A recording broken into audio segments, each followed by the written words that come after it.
The morning rain drummed steadily against the windows of Rose's diner, creating rivulets that distorted the neon sign outside. Arthur Whitmore sat in his usual booth, third from the back, left side, facing the door. Always facing the door.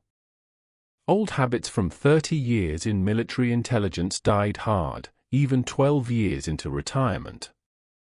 At 68, Arthur carried himself with a kind of precision that made people unconsciously straighten their postures around him. His silver hair was trimmed to military standards, his clothes pressed with sharp creases, his movements economical and deliberate. Every Tuesday, 7:30 sharp, he sat in this exact booth. Black coffee, 2 eggs over easy, wheat toast, no butter. The same order for 3 years, 2 months, and 16 days. Not that he was counting. He counted everything. Emma Martinez weaved between tables with practiced grace, coffee pot in hand, exhaustion hidden behind a genuine smile. 24 years old, with dark hair pulled into a ponytail that had started neat 5 hours ago but now showed signs of her double shift. Her scrubs peeked out from under her apron, ready for her clinical rotation that started in 3 hours. Most people didn't notice the shadows under her eyes or the way she sometimes paused to steady herself against the counter. But Arthur noticed everything. "Morning, Mr. Whitmore," Emma said, already pouring his coffee before he could ask.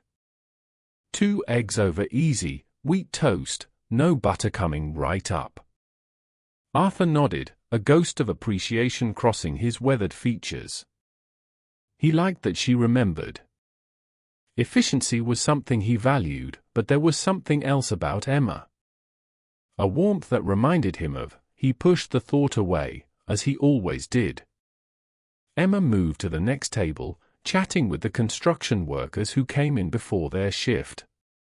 She knew their names, their kids' names, remembered who took cream, who was diabetic, who was trying to quit smoking.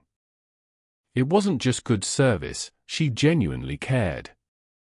Arthur had watched her slip extra food onto plates when she thought no one was looking, especially for old Marcus who lived on Social Security. The diner hummed with its usual morning symphony. Griddles sizzling, plates clinking, the local news droning from the corner television. Arthur pulled out his crossword puzzle, same newspaper, same pen. 7 across, Intelligence Gathering Organization, acronym. CIA, too easy. His hand moved steadily, filling in squares with neat capital letters. Emma returned with his plate, setting it down gently. The eggs were perfect, the toast at exactly the right angle. She refilled his coffee, and as she did, something changed. Her movement slowed, became almost dreamlike. She tilted her head slightly, as if listening to something only she could hear. Then, so softly that Arthur almost missed it over the diner's noise, she began to hum. The melody was hauntingly familiar, a lullaby from another lifetime. Arthur's pen stopped moving. His chest tightened. That song, no one knew that song except. Emma leaned closer to top off his cup, and the words came out in a whisper, unbidden, like breathing. The cardinal still sings at dawn, Papa Bear. The coffee mug slipped from Arthur's hands. The ceramic shattered against the linoleum, hot coffee spreading in a dark pool. But Arthur didn't move. Couldn't move. His face had gone pale, his steady hands now trembling. Those words. That exact phrase. The secret goodbye his daughter Sarah had created when she was 7, afraid he wouldn't come back from deployment. Every morning before school, every night before bed, even in her last phone call from Guatemala 20 years ago. Mr. Whitmore. Emma dropped to her knees, grabbing napkins to clean the mess. I'm so sorry, I don't know why are you okay? Other diners turned to look. Roger, the cook, poked his head through the service window. Arthur's world had narrowed to this young woman kneeling beside his booth, her concerned brown eyes looking up at him with an expression that pierced through 2 decades of carefully maintained composure. "What did you say?" His voice came out rough, barely controlled. Emma blinked, confused. I don't know. The words just came out. I'm sorry, did I say something wrong? Arthur gripped the edge of the table, his knuckles white. Military training kept his voice level, but inside, everything was fracturing. Those exact words. Say them again. The Cardinal still sings? Emma's voice trailed off, her face paling too. At dawn, Papa Bear. Oh God, why do I know that? Why does it feel like I've said it 1,000 times? Arthur stood abruptly, throwing a 20 on the table. He needed air. Space. Distance from whatever this was. But as he reached the door, Emma's voice followed him. Mr. Whitmore, please. I don't understand what's happening. He turned back, and for just a moment, his carefully constructed walls cracked. My daughter used to say that. My daughter who died 20 years ago. The diner fell silent. Emma's hand went to her chest, pressing against her heart. 20 years ago, she repeated slowly. That's when I... But Arthur was already gone, the door's bell chiming his departure into the rain. For 3 days, Arthur didn't return to the diner. He sat in his study, surrounded by photo albums he hadn't opened in years. Sarah smiled back at him from every page. Sarah at 5, missing her front teeth. Sarah at 16, in her prom dress. Sarah at 22, the last photo, standing in front of the medical clinic in Guatemala where she'd been volunteering. 2 weeks later, a drunk driver had ended everything. The phrase haunted him. No one else knew it. He'd never told anyone, not even his late wife. It was theirs alone, father and daughter, a silly tradition that had somehow become sacred. The Cardinal because Sarah loved the red birds that visited their garden. Papa Bear because she decided he was big and protective like the bears in her storybooks. On the 4th day, Emma appeared at his door. She looked smaller outside the diner, younger. The exhaustion was more visible in the afternoon light. She held a manila envelope against her chest like armor. I looked you up, she said without preamble. Arthur Whitmore, retired lieutenant colonel, military intelligence. Wife Margaret, deceased 2018. Daughter Sarah, deceased 2004. Her voice shook. Mr. Whitmore, I need to show you something. Arthur stood in his doorway, torn between shutting out this impossibility and needing to understand. Finally, his need for answers won. He stepped aside.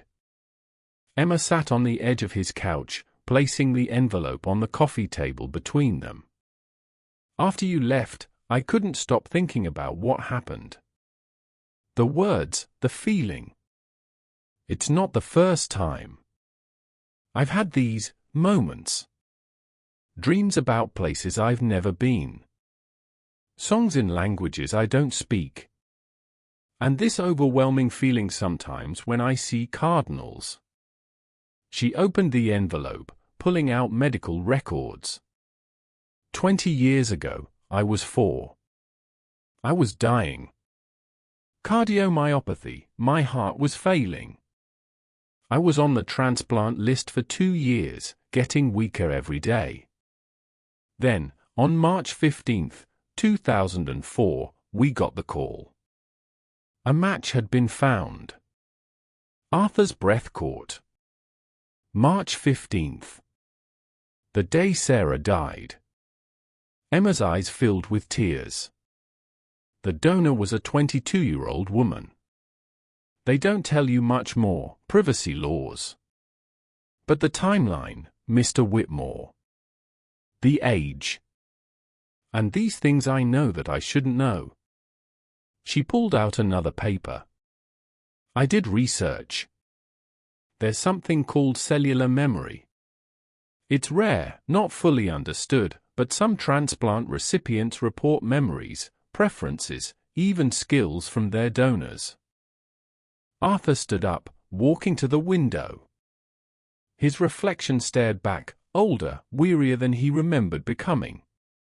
You're telling me you have my daughter's heart? Literally. I think so, Emma whispered. And I think she wanted me to find you. The silence stretched between them, heavy with impossibility and grief and something else, something that felt dangerously like hope. Arthur's shoulders, always so straight, began to shake. 20 years of locked-away grief came flooding out in waves he couldn't stop. Emma didn't move, didn't speak, just let him have this moment. When he finally turned back, his eyes were red, but clearer somehow. Tell me about your dreams, he said. Emma did. She described a yellow kitchen with sunflower curtains that Sarah had helped her mother sew. A tree house with a "No Boys Allowed" sign that Sarah had amended to "Except Daddy" in purple crayon. The taste of homemade apple pie with too much cinnamon, exactly how Sarah had liked it. Details no one could know, things that weren't in any public record or obituary. With each memory, Arthur saw truth settling into place like puzzle pieces. This wasn't coincidence or delusion. This was something beyond explanation, but real nonetheless. There's more, Emma said quietly. Sometimes, when I'm really tired or stressed, I write in my journal. But when I look back, parts are in handwriting that isn't mine. Look! She pulled out a worn notebook, flipping to a marked page. Arthur's hands trembled as he took it. There, in Sarah's distinctive loopy script, were words, "Tell Papa Bear I'm okay. Tell him the cardinal still sings." The notebook fell from his hands. Emma reached out instinctively, catching his arm as he swayed. The touch was electric, familiar in a way that defied logic.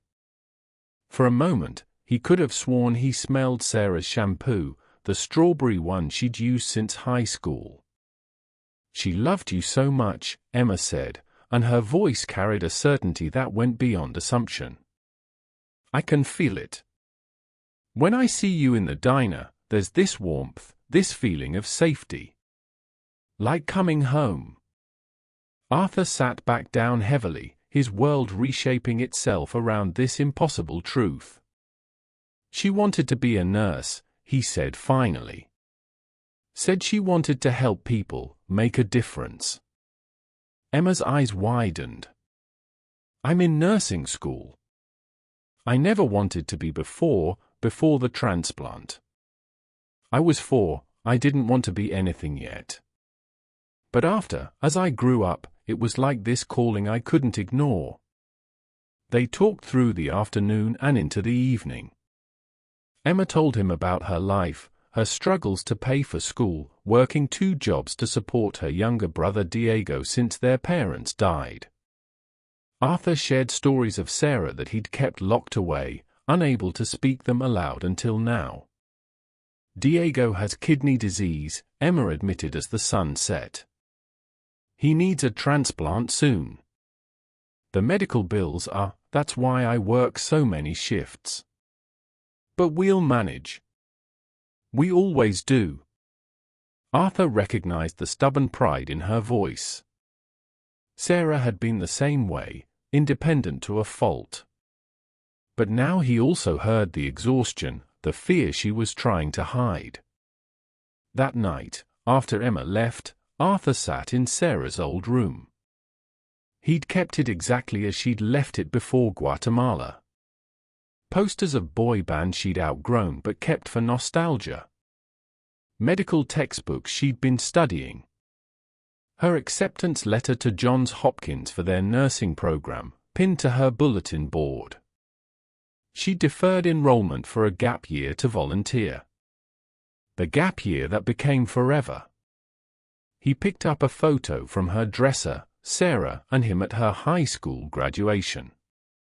She was laughing, mortarboard askew, one arm thrown around his neck. "The cardinal still sings at dawn, Papa Bear," he whispered to the photo.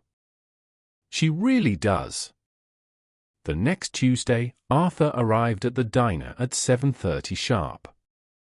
Emma was there, looking surprised but pleased. He sat in his usual booth, but when she came to take his order, he spoke first. "I want to know everything," he said. "Every dream, every moment you feel her. And I want to tell you about her, the real her. Not the sanitized obituary version, but the girl who put hot sauce in my coffee as an April Fool's joke and cried for 3 days when her goldfish died." Emma's smile was radiant. "I'd like that." Their Tuesday meetings became different after that. Arthur still ordered the same breakfast, still did his crossword, but now Emma would sit with him during her breaks. They traded stories, memories, moments of connection that shouldn't exist but did. Emma discovered she could make Sarah's secret recipe pancakes perfectly without ever seeing the recipe. Arthur learned that Emma had unconsciously chosen a college in Sarah's favorite color, had adopted Sarah's habit of tucking her hair behind her left ear when concentrating, had even named her cat Fitzgerald after Sarah's favorite author. Other regulars at the diner began to notice the change. Arthur smiled more. Emma seemed lighter despite her exhaustion. Roger joked that Arthur had finally learned the old waitress was human, not just a coffee delivery system. They had no idea how close to truth that joke came. One Tuesday, Emma didn't show up. Arthur waited, anxiety growing with each passing minute. Finally, Rosie herself came over, face grave. "Emma's at the hospital, hun, her brother took a bad turn. She's been there all night." Arthur was out the door before Rosie finished speaking. He found Emma in the waiting room of Riverside General, still in yesterday's clothes, tears streaming down her face. "Diego's kidneys are failing faster," she said, falling into Arthur's arms without hesitation. "He needs the transplant now, but we're not ready. Insurance won't cover everything, and the waiting list. God, Mr. Whitmore, I can't lose him too."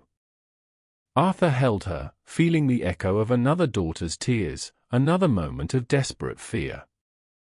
But this time, he could do something. This time, he wouldn't be helpless.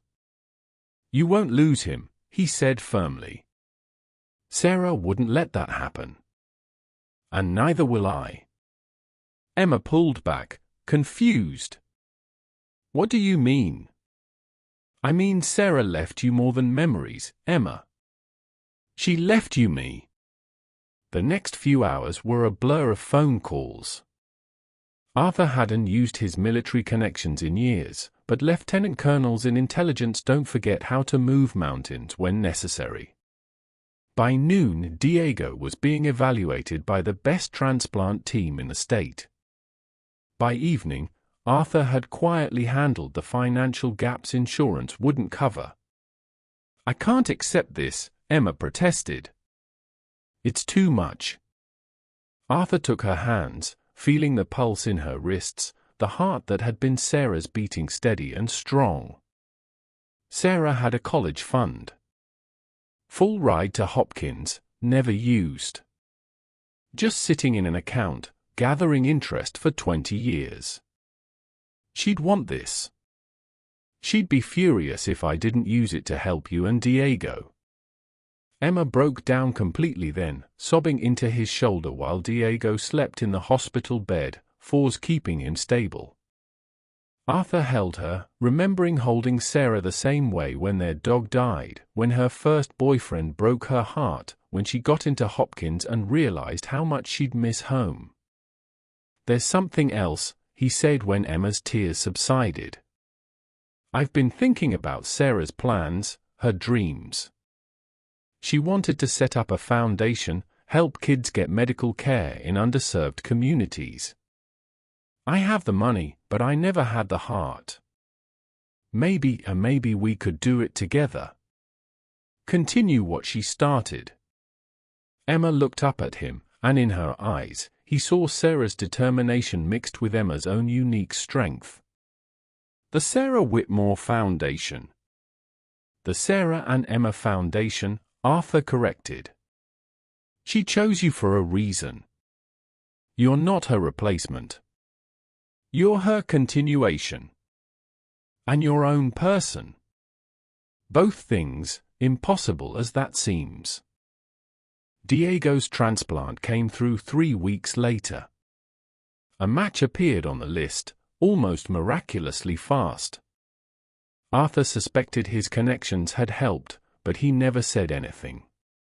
The surgery was successful, and Diego, a bright-eyed 12-year-old who looked like a younger version of Emma, was soon charming the entire nursing staff.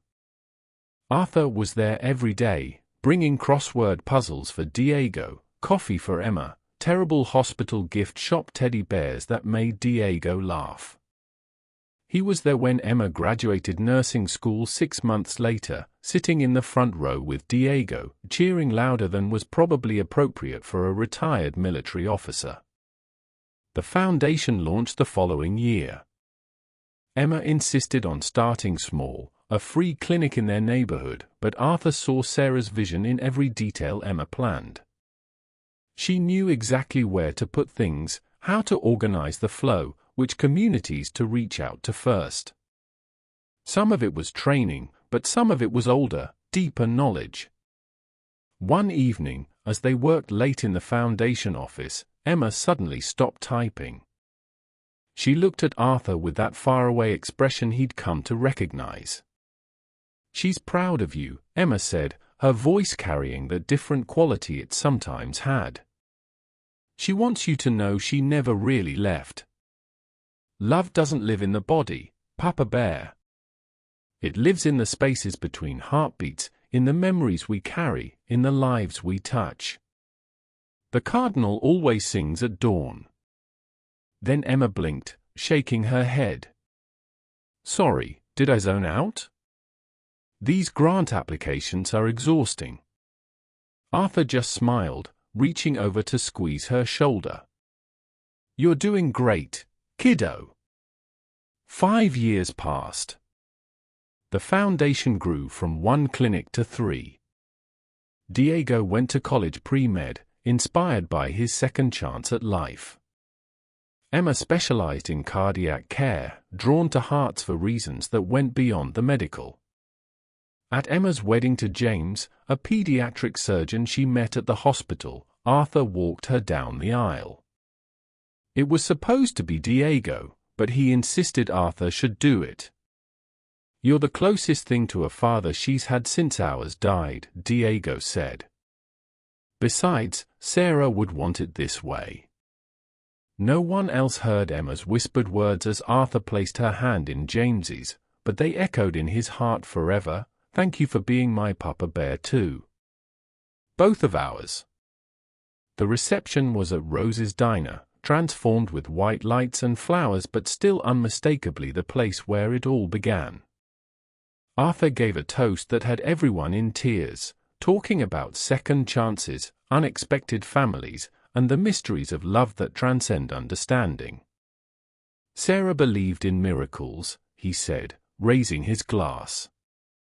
"Not the showy kind, but the quiet ones. The ones that happen in diners over coffee, in hospital rooms at 3 a.m., in the choice to keep going when everything seems lost. Emma, you were Sarah's last miracle, and you became mine. You gave an old soldier a reason to stop just surviving and start living again. Later, as Emma and James danced, a cardinal landed on the windowsill, bright red against the evening light.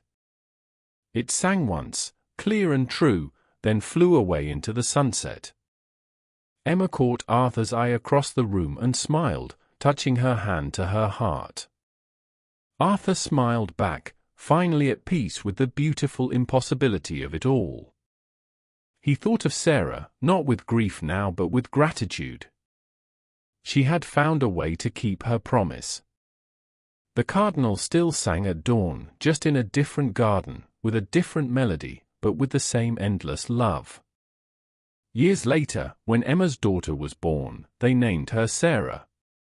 She had Emma's dark hair but something in her eyes that was achingly familiar. The first time Arthur held her, tiny Sarah grabbed his finger and wouldn't let go. "Strong grip," the nurse commented. "She knows her grandpa." Emma and Arthur exchanged glances. Grandpa. It wasn't biology, but it was family. The real kind, the chosen kind, the kind that transcends explanation. Little Sarah grew up calling him Grandpa Arthur, later shortened to Gramps, and eventually, when she was 7 and decided he needed a special name just between them, Papa Bear. Neither Emma nor Arthur had ever told her about the phrase. She simply announced it one morning over pancakes at Rose's diner, as if it had always been true. "Because you're big and protective," little Sarah explained, syrup dripping down her chin. "And because the cardinals told me that's your name." Emma dropped her fork. Arthur just laughed, a full, rich sound that filled the diner. Some mysteries, he'd learned, weren't meant to be solved. They were meant to be lived, cherished, and passed down like secret whispers across generations. The Sarah and Emma Foundation eventually helped thousands of families, but for Arthur, the real miracle remained those Tuesday mornings at Rose's diner. Even in his 80s, sharp as ever but moving slower, he kept his standing appointment. Emma, now the head of cardiac surgery at Riverside General, still met him when she could. On his last Tuesday, Arthur knew. He wasn't sick, just complete. Ready. He'd lived to see little Sarah start medical school, Diego become a renowned transplant surgeon, and Emma achieve everything Sarah had dreamed of and more. "Thank you," he told Emma that morning, his usual black coffee going cold as he held her hand across the familiar table. For giving an old man his daughter back, in the most unexpected way. Emma was crying but smiling too. "Thank you for letting me share her with you. For becoming my father when I needed one most." Arthur passed quietly 3 days later, in his sleep, a photo of Sarah and Emma at the Foundation's 10th anniversary gala on his nightstand. At his funeral, Emma gave the eulogy. She ended with words that came from somewhere deeper than memory. "The cardinal still sings at dawn, Papa Bear. And it always will. Love like yours doesn't end. It just transforms, passes on, finds new hearts to call home. Until we meet again, in whatever way the universe allows." As she stepped down from the podium, a cardinal landed on the church's stained glass window, its red wings catching the light like fire. It sang once, clear and true, and everyone in that church, believer or skeptic, felt something shift in their chest. A whisper of possibility. A touch of grace. The quiet suggestion that death, perhaps, was not as final as it seemed. Emma lived to 92, spending her last years telling the story to anyone who would listen. Not to convince them of anything, just to share the wonder of it. Little Sarah, now Dr. Sarah Whitmore Chen, carried on both foundations and the Tuesday morning tradition at Rose's diner.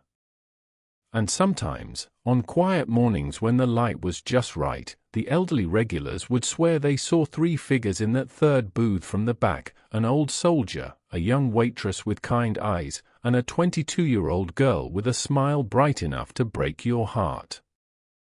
They'd be laughing over coffee, the girl's hand on the old man's arm, the waitress refilling cups that never seemed to empty. The skeptics said it was just steam from the coffee, tricks of light and shadow. But Roger, who'd worked that griddle for 50 years, knew better. Love that strong doesn't disappear. It just finds new ways to pour itself out, one cup at a time, one heart at a time, one impossible whisper at a time. The cardinal still sings at dawn. It always has. It always will.